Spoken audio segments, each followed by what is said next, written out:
말씀하시면에 오신 여러분을 환영합니다. 안녕하세요. 김묘성입니다. 네, 여러분 반갑습니다. 상큼한 아침입니다. 한문덕 목사입니다. 네, 안녕하세요. 차동민입니다. 반갑습니다. 반갑습니다. 안녕하세요. 안녕하세요. 우리가 또 상큼한 아침이라고 목사님께서 말씀해 주신 네. 이유가 네. 있죠. 오늘 또 끌려간 지 하루 되는 날입니다. 우리가 열심히 빌었으나 우리는 못 마치고 네, 방송한 다음 날, 그죠? 새벽에 다음 날. 다행히 그렇습니다. 어떤 불상사도 없이 고스란히 쫄아가지고 끌려갔습니다. 전 그게 진짜 가장 걱정되더라고요. 혹시나 물리적으로 충돌이 있어서 누군가가 또 다치지 크게 않을까. 다칠까봐 너무 염려를 했었는데 음. 그게 없었다는 것만으로도 전 다행이라고 생각합니다. 예, 진짜 중요한 거라서 오늘은 좀 내란범 체포 특집 네. 전반부에 좀 하고 넘어가야 돼요. 네, 왜냐하면 좋습니다. 지금 이 윤석열 사태라고 하는 거는 단순히 그 개인의 문제가 아니고 좀 맞아요. 대단히 중요하다고 생각하거든요. 지금 우리 사회에 있어서. 네. 그래서 조금 느낌들을 나누고 전반부는 그리고 또 오늘 좀 할 성경 말씀 하나 그렇게 하시죠. 좋습니다. 괜찮습니까? 네.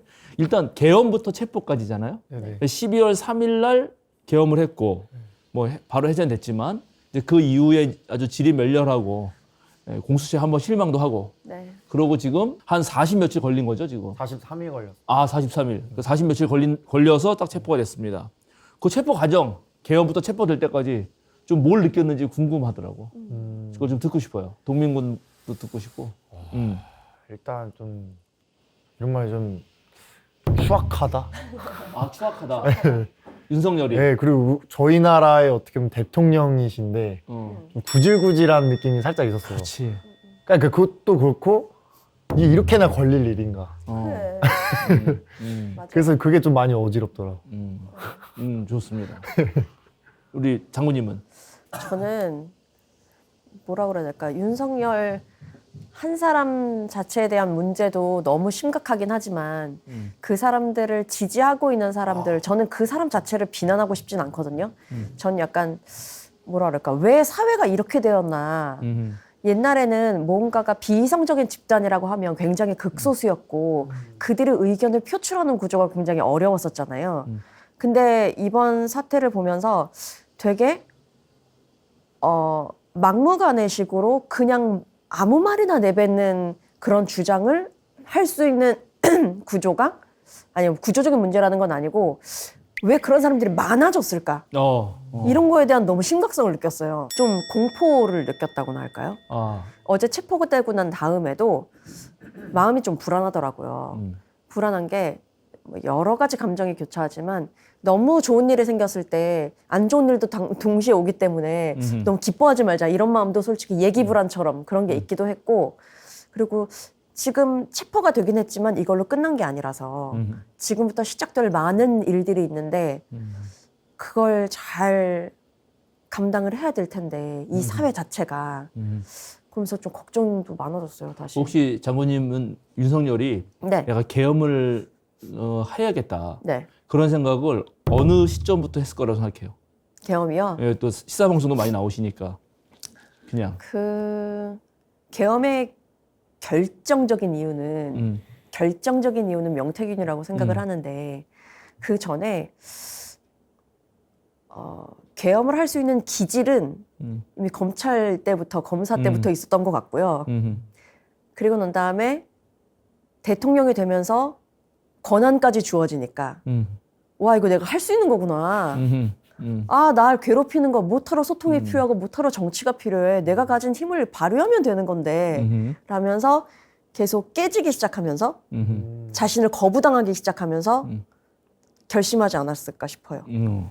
거의 다 얘기해가지고 언제부터라는 건지 검찰총장부터다 이런 거고. 네. 동민군은? 뭐 자세히는 제가 뭐 이렇게 모르지만 제가 생각했을 때 이제 그 윤석열 대통령님이 이제 그 탄핵 얘기가 막 나왔을 때 본인이 이제 그게 위협이 되니까 자기 방어로 자기 방어로 해서 마지막 수단으로 쓰지 않았을까 가락으로. 네. 그래.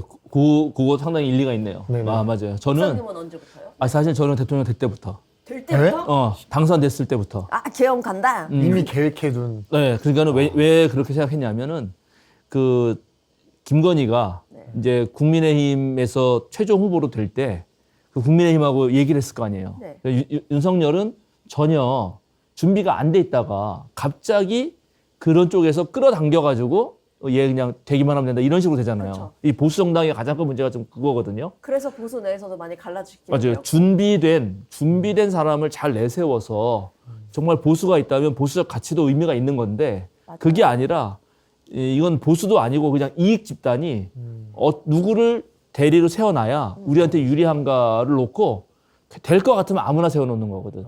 근데 그게 이제 윤석열이 선택된 거지. 네. 그때 김건희가 한 말이 뭐냐 하면 우리가 후보가 되면 우리가 죄 있는 거 이거를 그러니까 감옥 안 가게 해줄 수 있느냐 그걸 제일 먼저 얘기했어요.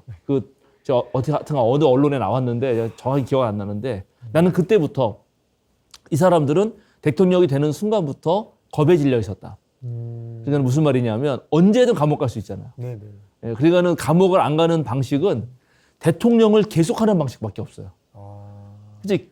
대통령을 그만두는 순간 감옥 가거든. 네. 그러면 계속할 수 있는 방법은 개헌밖에 없어요. 법을 다 바꿔야잖아. 자기 왕국을 만들어야 되거든.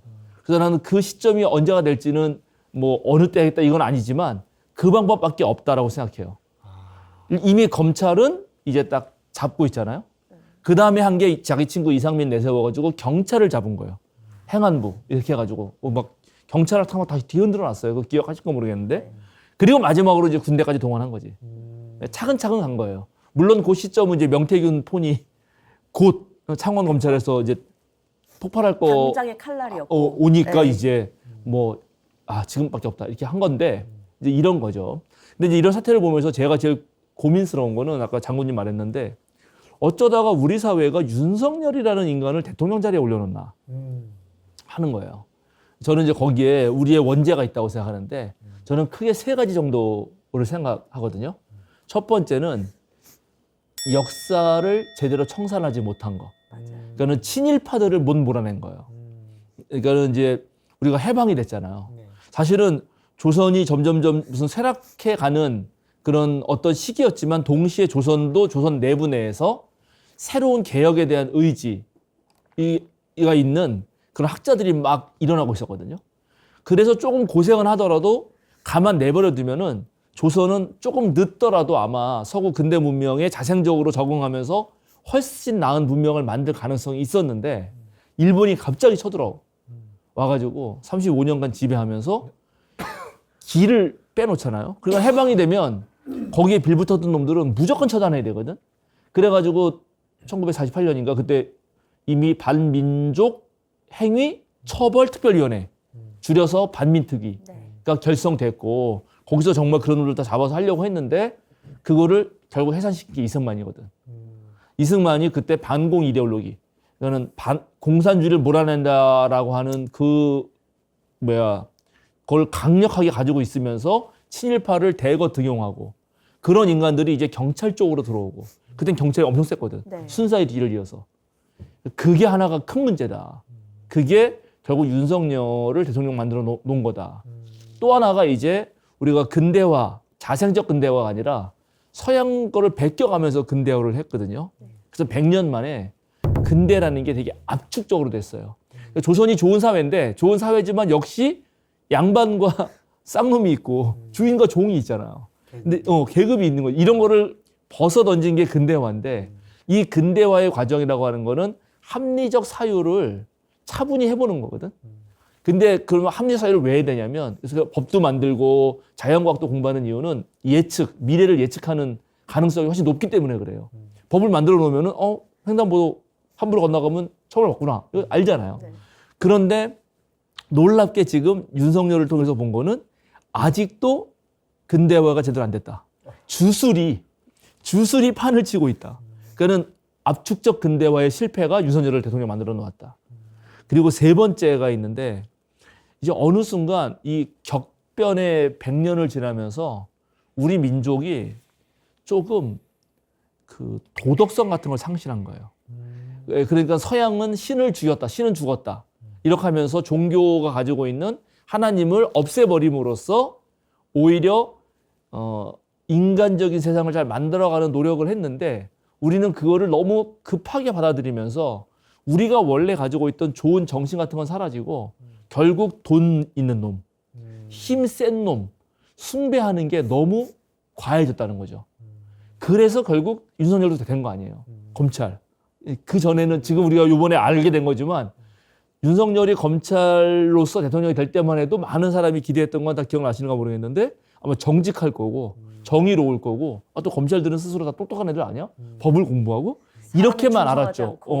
그래 나는 사람에 충성하지 않습니다. 그때도 되게 개멋있었단 말이야 당시에 사람들 볼 때는 오 막 이러면서 진짜 공직자가 나왔다. 강직한 사람이다. 그런 거다. 그런 이제 착각을 한 거죠. 그런데 그것이 전부 다 저는 그 세 가지가 윤석열을 탄생시킨 거다. 그러니까 이 부분을 앞으로 해결해야 된다는 생각이 들고 또 하나 이제 그런데 그런 윤석열이 짜잔하고 아주 완전 이상한 미친 짓을 했는데 그걸 어떻게 막았나? 어떻게 막았죠? 누가 막았나요? 시민들이 첫 번째 시민. 나서서 막고 그다음에 어, 이번에 계엄 해제와 체포에 아주 결정적인 역할을 하는 몇 명이 있잖아요. 제가 보기에 일단은 시민들, 네, 단련하는 국회의원들. 시민들. 그다음에 국회의원 몇 명. 특히 이제 우리 김병주, 박선원 의원이 바로 가가지고 군인들 찾아가서 그게 담 넘어. 맞아요. 그러니까 담 넘어서 물론 한 건 맞는데 그 이후에 그 줄줄줄 쏟아져 수방사 나왔죠. 뭐 네. 찾아가가지고 할 거냐 안 할 거냐 이거만 물어봤잖아요. 그래서 그거를 다 예언했던 뭐 김민석부터 해서 정화 우리가 결국 이것도 시민이 한 거야. 왜냐면 시민이 괜찮은 국회의원들을 잘 뽑아낸 거죠. 그러니까요. 전 그래서 어. 공천이 굉장히 중요하구나. 맞아요. 그리고 선출이 정말로 중요하구나라는 걸 너무 느꼈어요. 맞아요. 이거 우리가 그래서 이거를 좀 되새겨봐야 돼요. 네. 그래서 사실 민주당에서 그런 사람들 뽑을 수 있었던 거는 그 전에 공천혁명이거든. 네. 그 공천혁명에 시민들이 직접 참여하기 시작합니다. 그거 기억나실까 모르겠는데 이게 대단히 중요하다. 근데 제가 이런 말을 왜 하냐면 이런 말이 있어요. 그 헤겔이라는 철학자가 한 말인데 미네르바의 올빼미는 황혼역해야 날개짓을 한다. 무슨 말인지 알아요? 잘 모르겠어요. 모르겠어요. 올빼미. 예, 미네르바의 올빼미는 황혼역, 그러니까 저녁이 되어서야 비로소 날개짓을 한다. 미네르바의 올빼미는 그게 지혜의 새로 알려져 있는 건데 그 철학을 말하는 거예요. 철학은 이미 다 일이 벌어진 다음에 뒤에 한번 물러서서 이게 무슨 일이었나를 해석해 준다 이런 뜻이거든요. 그러니까 우리가 그때는 몰랐어도 지나고 나면 이게 그때 이렇게 했구나. 그때 공천혁명부터 시작해가지고 좋은 국회의원을 뽑은 것이 이렇게 미리 계엄을 준비할 수 있었고 그리고 계엄이 터졌어도 이걸 바로 발발 대처할 수 있었고. 있었다. 거기에는 당연히 시민의 힘이 있었고 네. 그 다음에 이제 놀라운 거는 바로 당일날 국회에 쳐들어간 군인 그리고 요번에 경호처 직원입니다. 맞아요. 이 두 젊은 약간 여기야말로 어떤 면에서 엘리트지.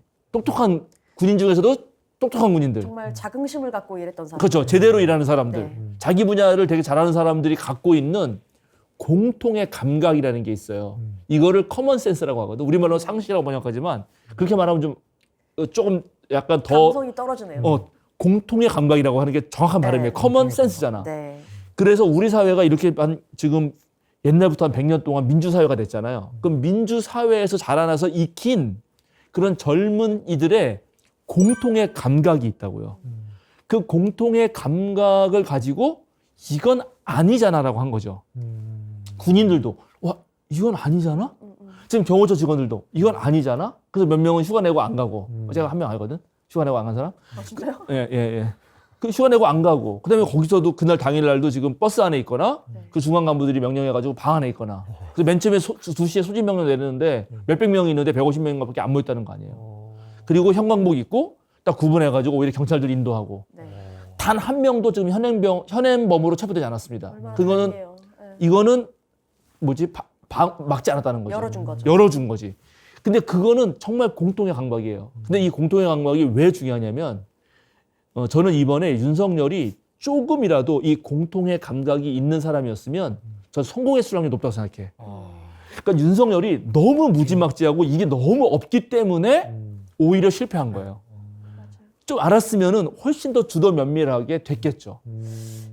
그렇게 주도 면밀하게 해놓고도 실패한 이유는 바로 이 젊은이들의 공통의 감각을 전혀 몰랐기 때문에. 윤석열이. 강구한 거구나. 그러니까 보통 정치인을 하면 진보 보수를 떠나서 내가 싫어하는 정치인이더라도 그 수준이라는 게 있잖아요. 그렇지. 최저선. 맞아.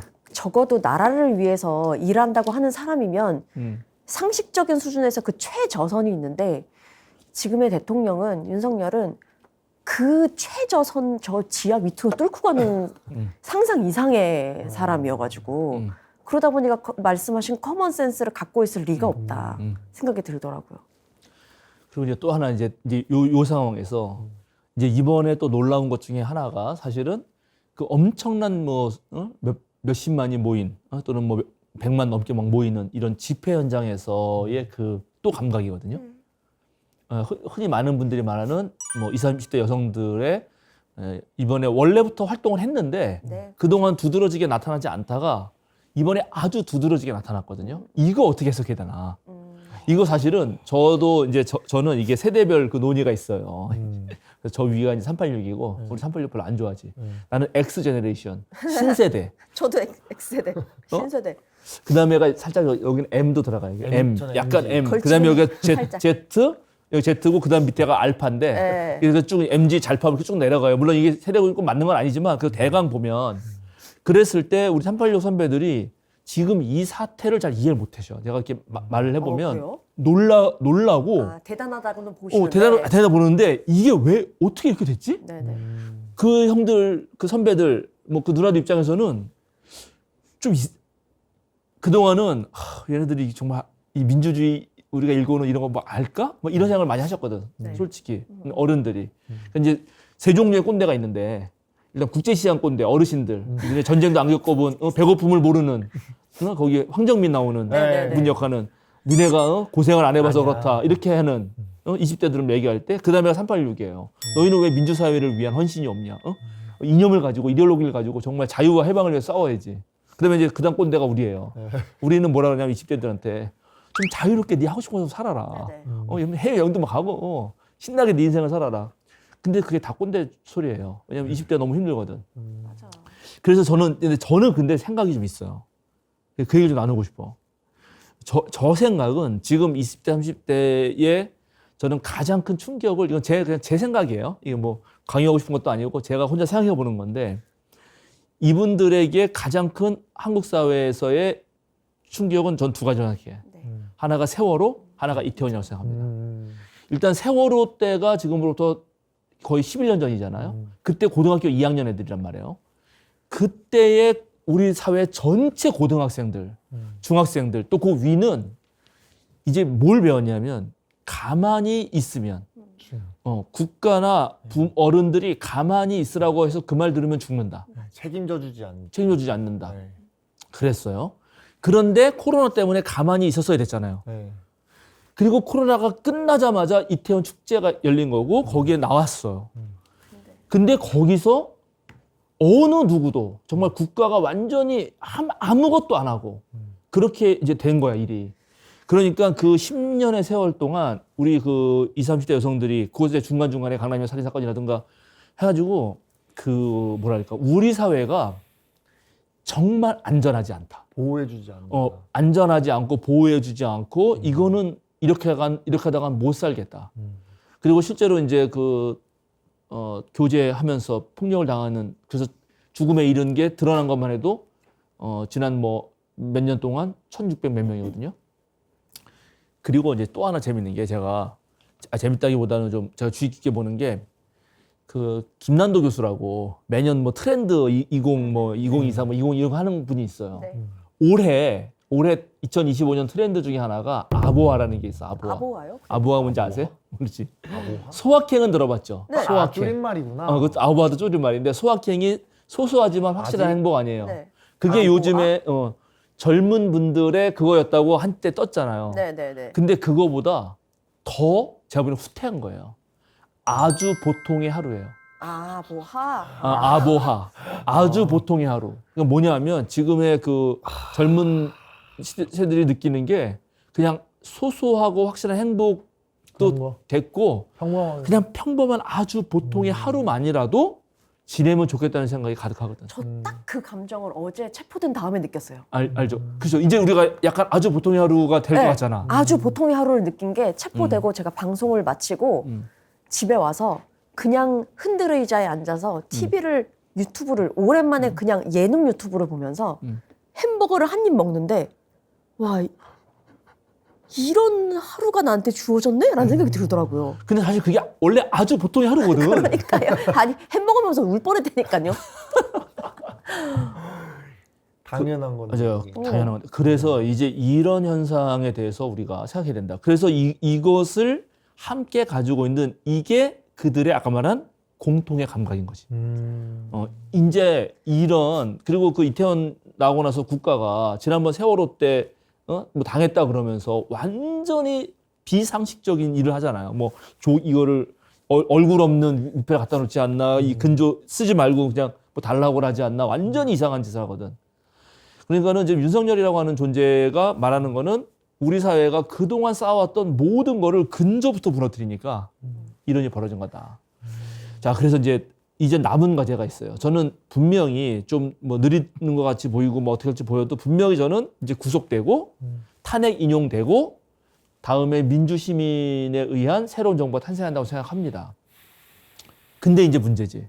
왜냐하면 지난번 촛불을 할 때 박근혜 촛불을 했을 때 촛불 시민이 엄청난 거 놀라운 정말 평화로운 LA도 지금 그렇게 불이 났는데 그 상황에서도 약탈하는 놈들이 있잖아요.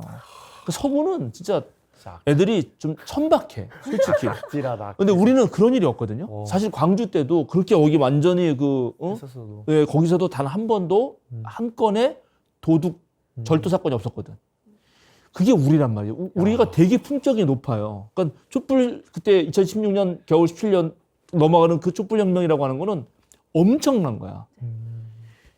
모르지. 우리 여기 동민군 모를 거야. 우리 옛날에 정말 이거 아스팔트 이거 보도블록 깨가지고 이게 기본이거든. 근데 그런 게 없잖아요. 네. 그렇게 해서 그거를 갖다 바쳤는데 사실은 나아진 게 없는 거지. 그게 너무 큰 충격이었고 이제 그래서 이번에만큼은 과제가 있다. 과제. 해야 될 게 있는 거예요. 반드시. 그래서 저는 이제 일단은 첫 번째는 제일 열받는 게 뭐냐면 지금 우리가 민주주의 하는 게 이기면 이기는 놈이 다 먹어. 그러니까 지금 독식, 승자 독식. 승자 독식이에요. 정치도 지금 윤석열이 0.87인가? 0.73인가? 네. 0.73인가 이겼잖아. 네. 근데 이런 놈이 상상하지도 못하는 시행령을 만들어가지고 모든 법을 무너뜨리는 것을 허용하는 사회라는 거지. 이건 안 된다. 앞으로는. 그래서 우리는 이제 다자공존. 어떻게 모두가 골고루 서로 도와가며 사는 세상을 어떻게 꾸릴 건가가 과제. 그리고 요번에 또 배운 게 공적 가치를 어떻게 만들까가 문제예요. 아까 말한 대로 자본, 힘만 하니까 내 이익만 챙기거든요. 그리고 요번에 또 깨달은 건 뭐냐면 공직자들 위로 올라가고 그동안 서울대 무슨 하버드대 똑똑한 놈들 다 세워봤는데 그 놈들의 도덕성이라는 게 완전 바닥이라는 걸 알게 됐어요. 이번에. 그러니까 이제 우리가 이제 과제는 어떻게 그러면 이거를 괜찮은 민주사회, 그러니까 공적 가치를 몸에 배서 맞아요. 도덕성을 확보한 인간을 선택해낼 것이냐. 대전환이 필요해요. 진짜. 정말 대전환이 네. 필요합니다. 그래서 이제 이거를 이번에 생각해야 된다. 그리고 그 첫 번째가 지금 이제 국민의힘 같은 경우가 하는 짓을 보면 거기도 이해가 안 가잖아요. 윤석열이 잡혀갈 게 뻔한데도 거기에 나간단 말이야. 막 몇십 명이 몰려서. 왜일까요? 그냥 자기 모를까? 생각하는 거죠. 다 알죠. 근데 아는데 자기 생각을 왜 하는 걸까요? 그 자기 자리만 생각하는 거죠. 자기 자리만. 거기 가면은 자기에게 이득이 있다는 거지. 그렇죠. 지키려고. 내 국회의원으로서의 자리는 음, 보장되어야 되기 때문에 그 극소수의 사람들한테 일단 눈에 띄자. 그렇지. 일단 거기 가면은 아마 여전히 우리를 찍어주는 사람들은 이때 배신자 프레임이 안 그치. 갈 거고, 그러니까 날 기억해줄 거야. 유승민 꼴이 안 날 거다. 대충 이걸 거예요. 근데 거기에 지금 제가 방금 말한 도덕성이 있는가, 공적 가치 영역이 있는가 하면 없거든. 없죠. 그리고 그들을 가만히 뿌리를 캐고 올라가면 이제 뭐 뉴라이트부터 시작해가지고 다 친일파 엄청나게 뿌리 깊게 있어요. 이번 정부가 되게 리얼하게 더 보였잖아요. 맞아요. 이거를 그래서 저는 이제 제2의 반민특위. 다시 반민특위를 해야 된다. 반민족 행위자 처벌 특별위원회 그래가지고 진짜 그래요. 정말 이게 그렇습니다. 그 수가 내란 동조 세력의 수가 너무 많아서 우리가 지금 흐릿해진 거예요. 흐릿해진 거. 맞아요. 소수였다면 저놈 이렇게 내란 동조했구나라고 맞아요. 찝어가지고 바로 처벌이 가능한데 막 우후죽순으로 다 막 동조한 사람들이 다 드러나다 보니까 약간 그럼 이게 대세인가? 이게 이게 약간 맞는 이런 건가? 생각도 하나의 자유인가? 라고 약간 헷갈리게 만드는 게 있는 것 같아요. 이제 그런 게 있어요. 일단 어느 국가가 있잖아요. 외국 군대가 쳐들어와요. 쳐들어오면 그 상황에서 세 종류의 사람이 생겨요. 하나는 레지스탕스. 그 외국 놈에 대해서 끝까지 싸우는 거야. 우리로 보면 독립군. 하나는 부역자, 친일 부역자. 하나는 부역자가 생겨요. 그리고 다수는 말 못하고 그냥 가만히. 숨죽이며 사는 그쵸. 가만히 있는 백성이거든요. 그럼 여기서 우리가 친일 부역자를 색출하고 이것에 대한 역사적 단죄를 정확하게 해야 되거든요. 그걸 프랑스 같은 경우도 당연히 하고 독일은 자기네가 가해지 않으니까 더 열심히 하거든. 뭐 80세, 90세 먹은 할머니도 바로 사형이야. 막 100년, 200년 때린다고 종신형으로. 그게 맞는 거죠. 그게 맞는 거죠. 네. 그래서 그때 무너진 거를 1948년에 무너진 거. 그때 무너진 거를 지금 이제 요번에 못 세우잖아요. 그러면 반복되죠. 큰일 난다. 맞아. 반복된다.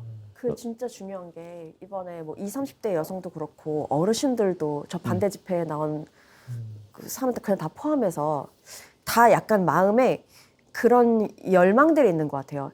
이 나라에서 이 사회에서 나의 역할, 사회적 역할에 대한 관심, 열정들이 다 있는 것 같거든요. 그렇다면 그 토대가 잘 깔려 있어야지 선택을 할 수 있는 거잖아요. 지금 말씀하신 그런 부분 정말 대전환이 일어나서 그 사회적 역할을 올바르게 행사할 수 있도록 그런 개혁이 필요할 것 같아요. 네. 제가 70대 넘으신 어르신들 그리고 이 국민의힘 좋아하는 어르신들 그다음에 윤석열 찍은 분들 하고도 제가 얘기했거든. 네. 어떤 느낌이 드냐. 네. 근데 그분들도 너무 창피한 거야.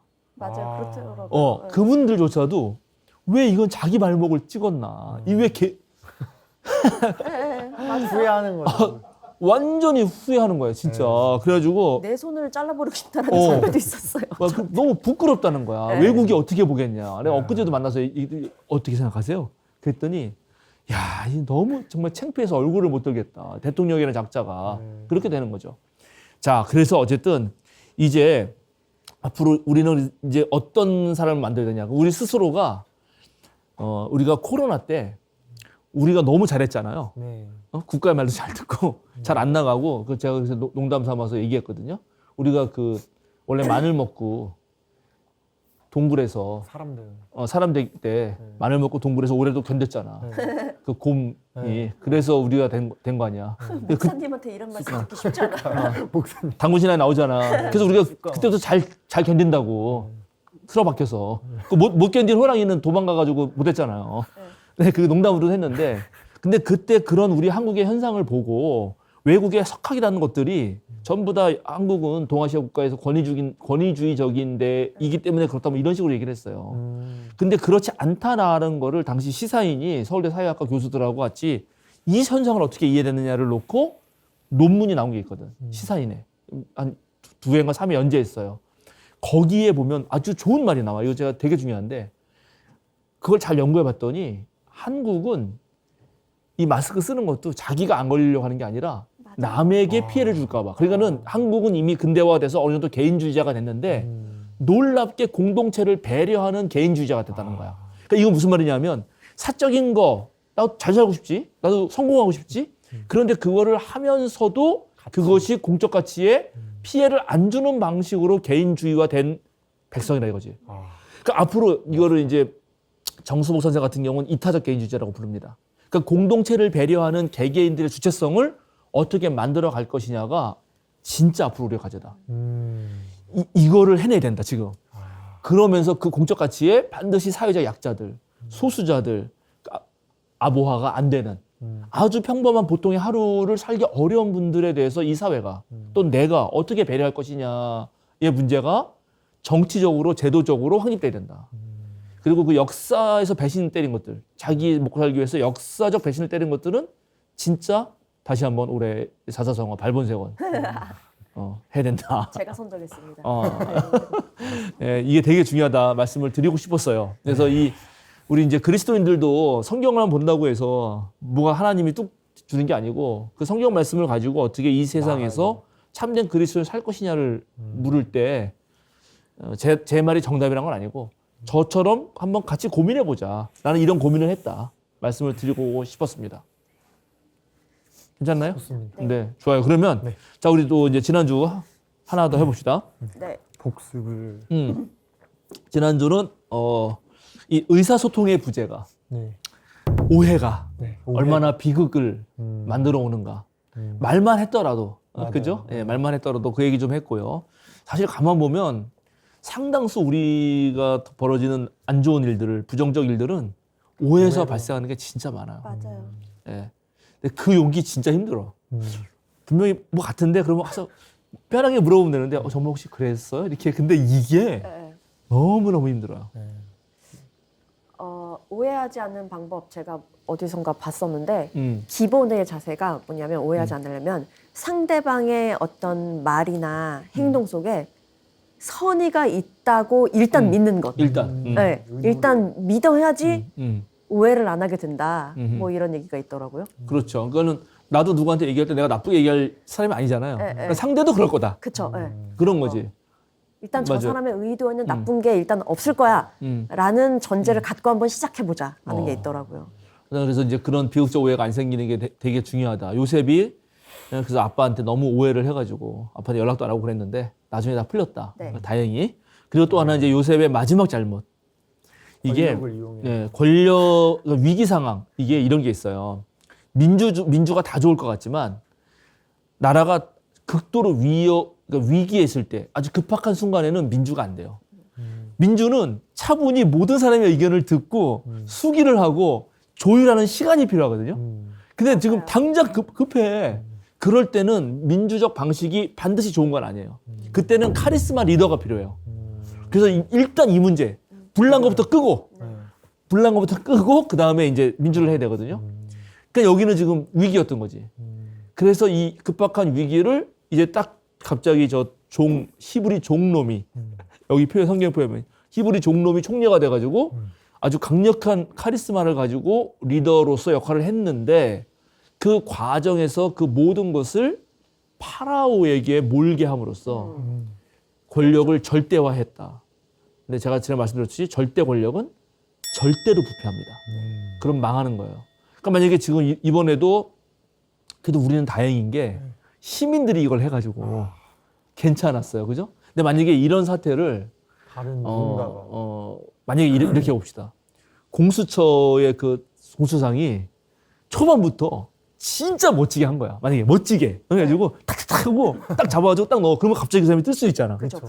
그럼 그 사람이 다음에 대통령 후보. 민주당이 막 선택해 막.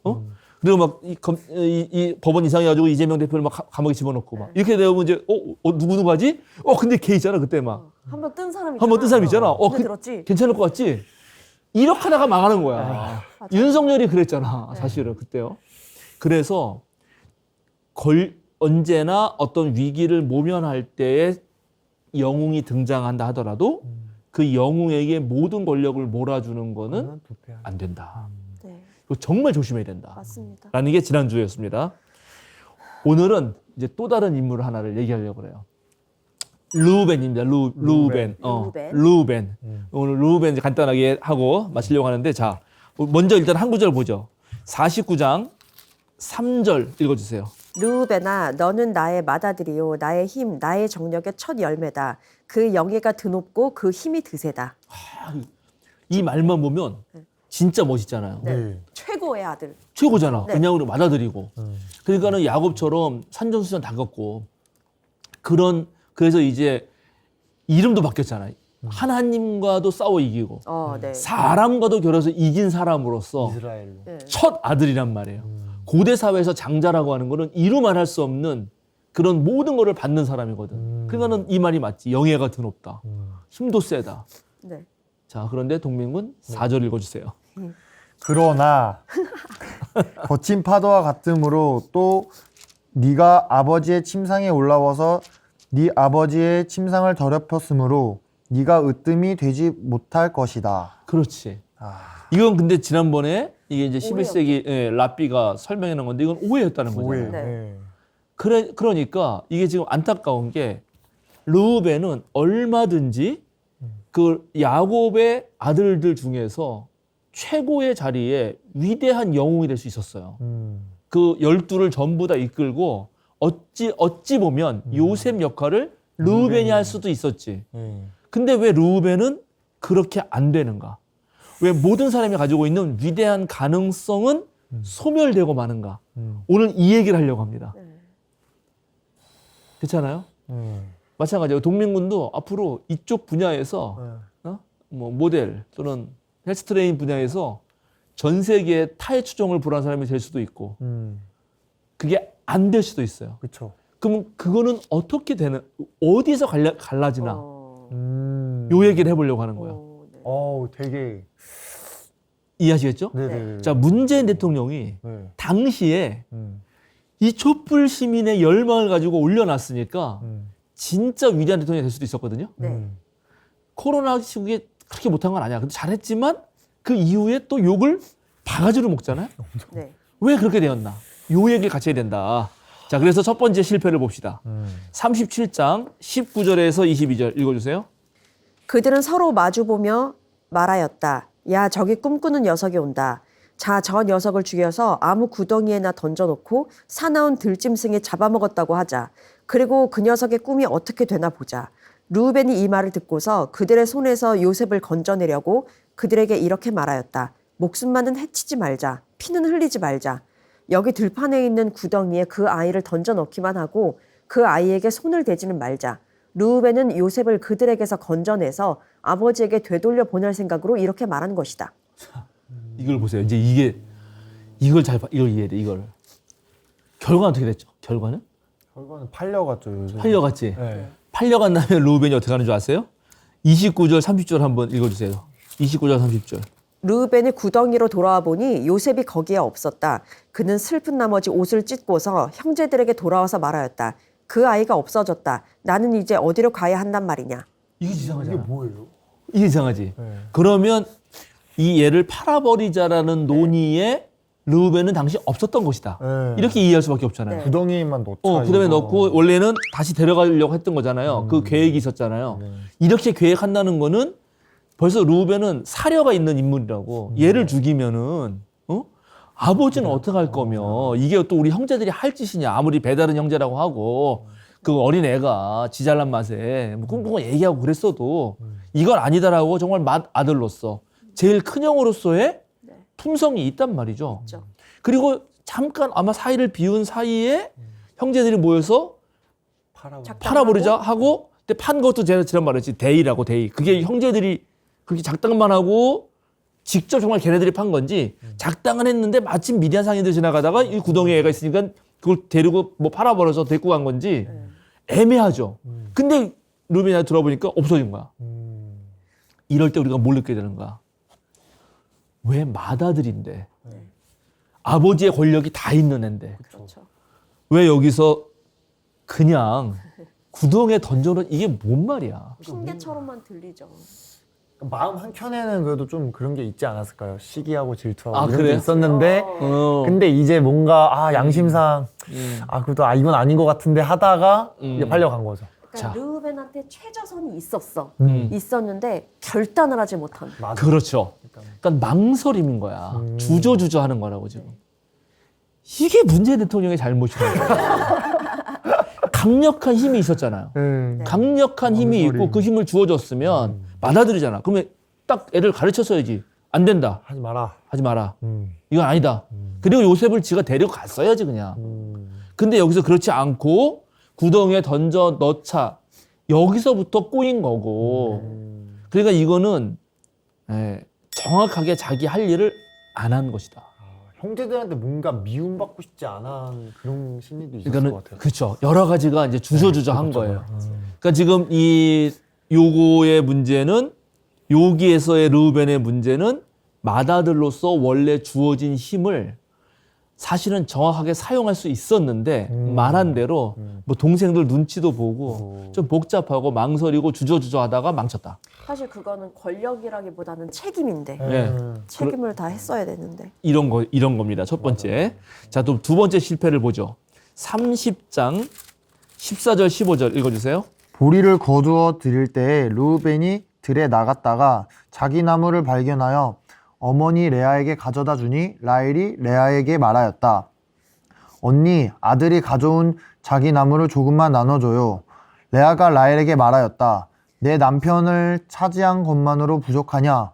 그래서 내 아들이 가져온 자기 나무까지 가져가려는 것이냐? 라헬이 말하였다. 좋아요. 그럼 언니, 아들이 가져온 자기 나무를 나에게 주어요. 그 대신에 오늘 밤에는 그이가 언니하고 함께 자도록 하지요. 이게 또 르우벤의 실수입니다. 이거, 르우벤이 이 합한채라고 하는 거, 네. 자기 나무가 그 약간 최음제 같은 거여서 엄마랑 자기 아버지 야곱하고 좋은 관계가 되도록 그러니까 얼마를 위해서 이 쓰는 신중함과 배려 깊은 네. 멋진 아들이야 사실은. 근데 이거에 대한 결과는 뭐죠? 이걸 가져다 주니까 더 사이가. 그렇지 사이가 벌어졌어. 라헬하고 레아하고 그리고 노골적으로 넌 내 남편을 차지한 것만으로 부족하냐? 어? 이제 그래서 내 아들이 가져온 자기 나무까지 가져가려고 하냐? 이러면서 아주 대판 싸우게 된 거예요. 응? 내 엄마와 작은 엄마 사이에서.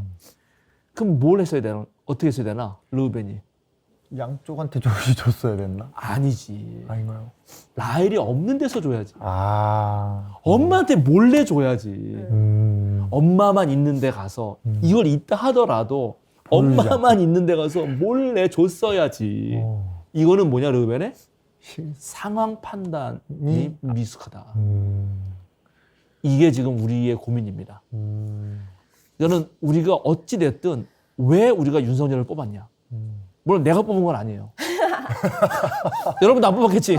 네, 그쵸. 그러나 그렇게 또 핑계만 하기 어려운 게 맞아요. 그럼 우리는 다른 사람들이 윤석열을 뽑으려고 할 때 왜 더 못 말렸는가? 우리가 왜 더 적극적으로 상황 판단을 못 했는가? 이런 고민이 든다는 거죠.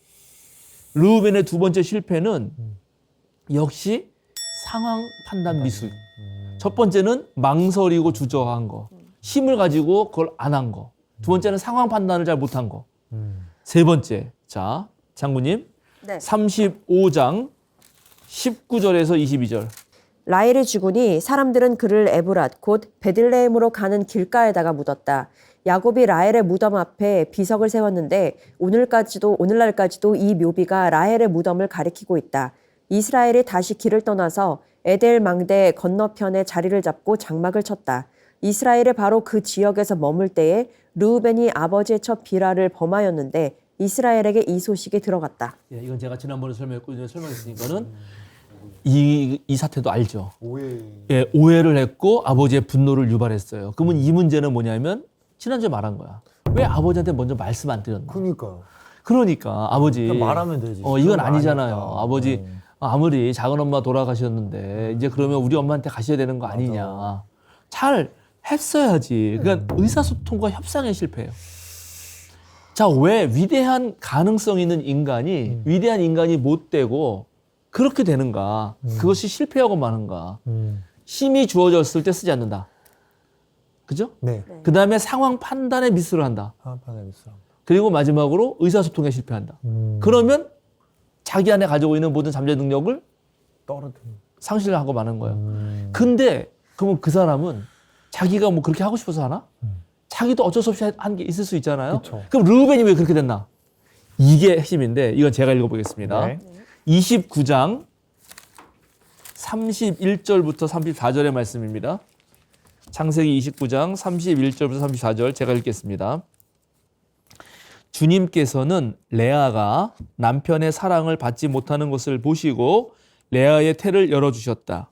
라헬은 임신을 하지 못하였으나 레아는 마침내 임신을 하여 아들을 낳았다. 그는 속으로 주님께서 나의 고통을 살피시고 나에게 아들을 주셨구나. 이제는 남편도 나를 사랑하겠지 하면서 아기 이름을 르우벤이라고 하였다. 그가 또 임신을 하여 아들을 낳았다. 그는 속으로 주님께서 내가 남편의 사랑을 받지 못하여 하소연하는 소리를 들으시고 이렇게 또 아들을 주셨구나 하면서 아이 이름을 시몬이라고 하였다. 그가 또 임신을 하여 아들을 낳았다. 그는 속으로 내가 아들을 셋이나 낳았으니 이제는 남편도 별 수 없이 나에게 단단히 매이겠지 하면서 아이 이름을 레위라고 하였다. 자, 여기까지인데 이거를 이게 별거 아니지만 이 말을 하는 레아의 속마음을 보세요. 자, 우리 기억하시죠? 원래 야곱은 첫눈에 라헬한테 반했어. 맞아요. 그 라헬을 얻으려고 7년을 일을 했어. 맞아요. 그리고 딱 첫 밤을 보냈는데 레아였어. 아, 거기에 엄청 실망하죠. 네. 그래서 7년을 더 일하기로 약속을 하고 다시 라헬하고 네. 합방을 했단 말이죠. 네. 근데 그 뒤로 그러면 야곱은 누구만 지냈다? 라헬하고만 지낸다. 네. 그러면 레아 입장을 생각해 보세요. 얼마나 속 터지고 고대 사회에서 얼마나 억울하고 네. 한이 쌓이겠어. 레아가 잘못한 건 없는데. 맞아요. 잘못한 한 개도 네. 없지. 그건 고대 사회에서 아버지 입장, 라반의 입장에서는 당연히 첫 딸을 먼저 보내야 되고 이게 우리 네. 고장의 법이다. 한 거거든. 그러니까 하나님이 그래서 레아의 마음을 보시고 임신해 준 거야. 그래서 레아가 말하잖아요. 주님께서 나의 고통을 살피시고 나에게 아들을 주셨구나. 이제는 남편도 나를 사랑하겠지. 하면서 아기 이름을 누가 짓는다? 레아가 레아가 짓는다. 네. 야곱은 짓지 않아요. 어... 야곱은 관심도 없어. 서글프다. 관심도 없다는 걸 어떻게 아느냐? 두 번째 애를 낳을 때 이야기예요. 네. 두 번째 애를 임신하고 네. 주님께서 내가 남편의 사랑을 받지 못하여 하소연하는 소리를 들으시고 이렇게 또 아들을 주셨구나. 첫째를 낳았음에도 불구하고 여전히 야곱은 이름도 안 져주고 눈길도 안 준 겁니다. 그러니 자 르우벤이 어쩌겠냔 말이야. 그리고 심지어 셋째를 임신했는데도 셋을 다 낳았으니 이제는 남편도 별 수 별 없겠지. 수 없이 나에게 단단히 매이겠지. 그러니까 지금 이 레아의 어떡해. 입장에서는 아들을 셋을 낳았을 정도가 되어서야 이제는 괜찮겠지라고 말한 거는 앞에 아들 둘을 낳았을 때도 전혀 야곱은 보지도 않고. 보지도 않고 아무것도 안 했다. 사랑- 그러면 그런 천대받는 어머니를 본 맏아들 루벤. 르우벤의 마음이 어땠을까요? 진짜. 자, 이 자식은 제가 계속 말하지만 그 공장에서 그 제품이 나오는 거라서 양쪽 부모의 아주 깊은 사랑을 받아야 됩니다. 그래서 적절한 때의 영양, 일단 첫 번째 음식을 잘 골고루 받고 그다음에 적절한 때의 정서적 자극, 지적 자극을 받아야 사람다운 사람이 돼요. 그런데 지금 이 입장에서 보면은 레아는 아마 우울증이 걸렸을 거야. 너무 억울해. 한으로 충분히 가득해. 그러고도 남죠. 그렇죠? 네. 남편이라고 하는 놈은 자기를 한 번도 사랑하지 않아. 그리고 약간 천덕꾸러기처럼 자기가 지내. 근데 아버지는 자기에게 너무 관심이 없어요.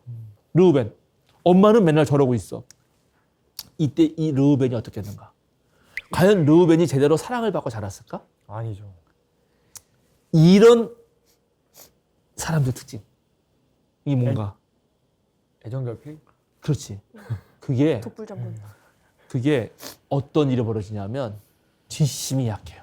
뒷심이. 이것저것 시도를 해보지만 아, 그거를 끝까지 밀고 나갈 힘이 없다. 불안해가지고. 예, 용기가 생기지 않아요.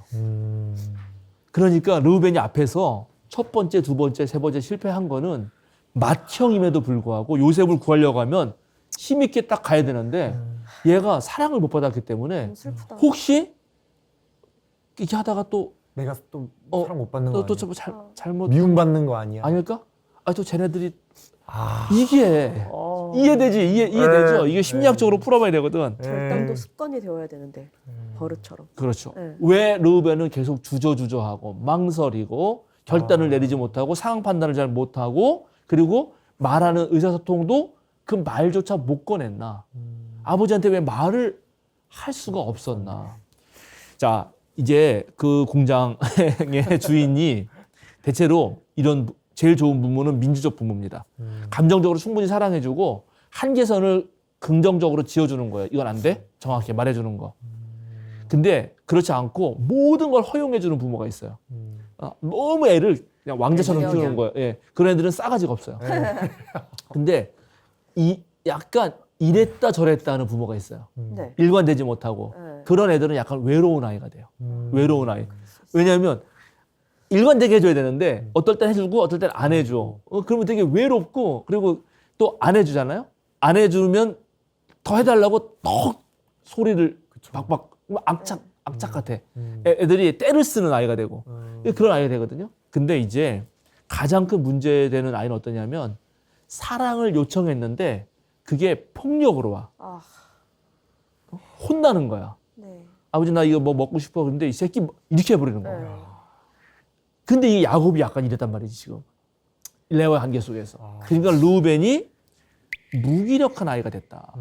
받아들임에도 불구하고. 루벤의 실패는 여기서 비롯된 것입니다. 시작부터 그러면 이런 사람에게는 뭐가 필요할까요? 사랑과 용기. 그렇지. 사랑이 필요해. 네. 사랑과 이 사람을 품어주는 품이 필요해요. 맞아요. 그런 게 채워질 때만 용기가 나옵니다. 그런 게 채워질 때만 바른 판단할 수 있어요. 그런 게 채워질 때만 주저주저하지 않아요. 그래서 르우벤의 실패는 여기에 있다. 사실은 윤석열도 좀 불쌍한 지점이 있어. 그 나이 먹어서 아버지한테 뭐지? 성인이 되고도 고마워. 성인이 되어도 뭘 맞았다잖아. 그 한마디에서 느껴지는 게 제가 있거든. 맞아요. 그럼 어릴 때 인정받지 못하는. 인정받지 못할 확률이 높아요. 나이가 먹어도. 그리고 구수했잖아요. 네. 그럼 구수하는 동안에 얼마나 큰 좌절감이 있었겠는가. 그렇게 생각해 보면 아마 윤석열은 그래서 아마 김건희의 이 안진뱅이 주술사에 의해서 완전히 사로잡혀 있을 수가 있다. 오히려 무기력한 아이가 있을 수 있었다.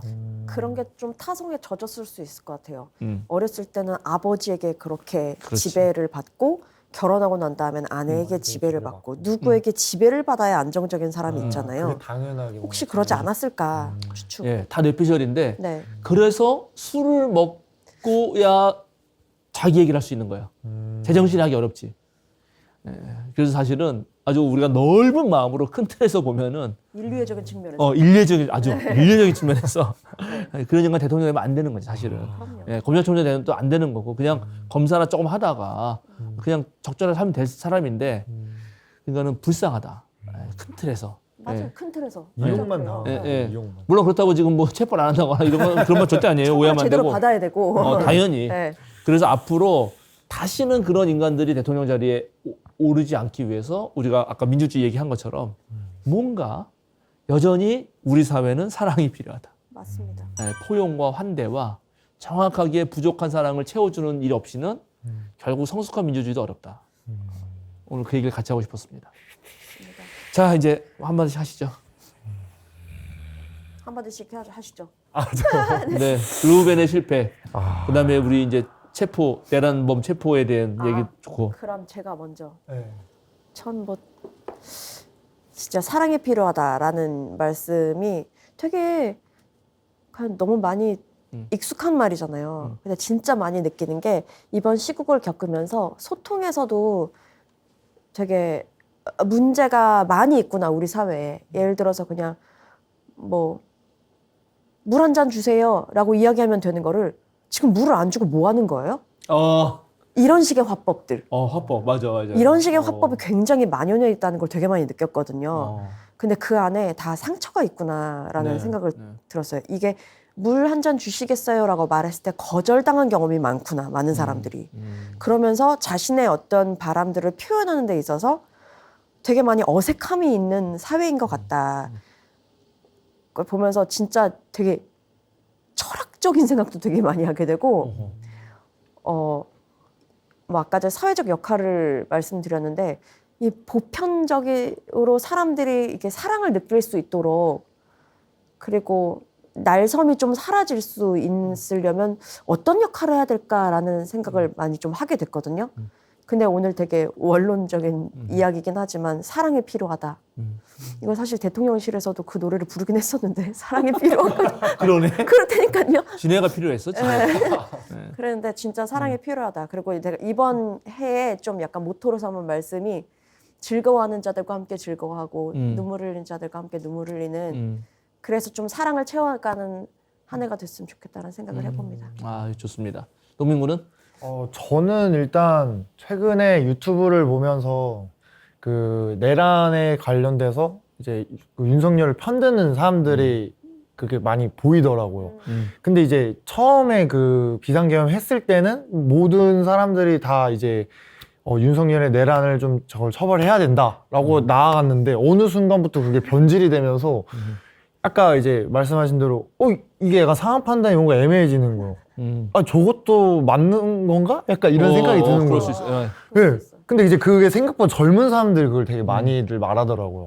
그래서 막 그 최근에 뉴스 봤을 때 유튜버들이 이제 이렇게 선동하는 것들도 다 처벌을 하겠다라고 이제 말이 나왔는데 이제 그런 미디어를 어떻게 보면 접하는 사람층이 이제 저희 같은 20, 30대잖아요. 그 앞으로도 이제 그 대한민국 이끌 시민들도 20, 30대고. 근데 이제 그렇게 좀 미디어적인 부분에서 이렇게 변질이 된 거를 보면서 약간 세뇌당하고 이러면서 뭔가 이 기준이 뭔가 계속 불확실해지는 게 참 이상해지더라고요, 기분이. 근데 이제 오늘 이제 이렇게 성경책을 보면서 이제 목사님이 말씀하신 대로 이 성공하는 자의 이 세 가지, 이 망설임과 상황 판단 그리고 사랑 이걸 좀 기준으로 잡으면 되지 않을까라는 생각이 좀 들었습니다. 아, 좋습니다. 사실은 이 온라인 이 가상 공간이 거의 실제 세계와 같이 지금 접하고 있는 이 상황이라고 하는 건 인류에게 지금 사실 낯선 겁니다. 그러니까 우리가 적응할 시간이 상당히 필요해요. 그래서 확증 편향 문제부터 시작해서 이렇게 맞대면하지 않고 단체 카톡방 같은 데서 그런 데서 이제 싸우기 시작하잖아요. 맞아요.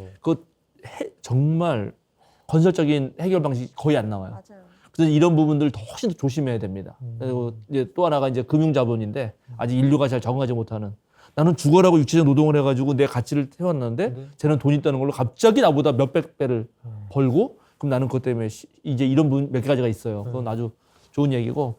그래서 저는 이번에 이제 계엄과 체포 그리고 이 르우벤의 실패 같은 걸 보면서 여러 가지 생각이 드는데 결국은 나는 그래도 궁극적으로는 희망이 있다. 왜냐하면 우리 그 젊은 분들이 그래도 우리 사회가 그 기존 세대들이 자녀들을 열심히 사랑으로 잘 키운 것 같다. 그래서 열심히 나오고 이들은 끝까지 희망을 가지고 그 키세스단 보세요. 그 뒷심이 확실히 있잖아. 너무 멋지다. 그래서 앞으로 이 윤석열을 이제 체포하고 탄핵하고 새로운 민주정부를 만들어가는 과정에서 분명히 우리 젊은 세대들이 또 우리들과 함께 다 같이 분명한 이 나라의 주인공이 될 거다라는 희망을 가지고 자 2025년도 열심히 해봅시다. 네. 화이팅. 화이팅. 기대해 볼까요? 네. 체포된 날에 기도. 네. 주님 감사합니다. 주님께서 우리를 너무 사랑해 주셔서 때때로 시련도 주시지만 우리에게 또 지혜를 주셔서 이런 시련을 더 놀라운 그런 새로운 기회로 삼게 하시는 은혜 감사합니다. 그동안 우리가 성숙한 민주주의를 위해서 부단히 노력해 왔건만 여전히 아직 부족한 것들이 있었음을 다시 한번 알게 됩니다.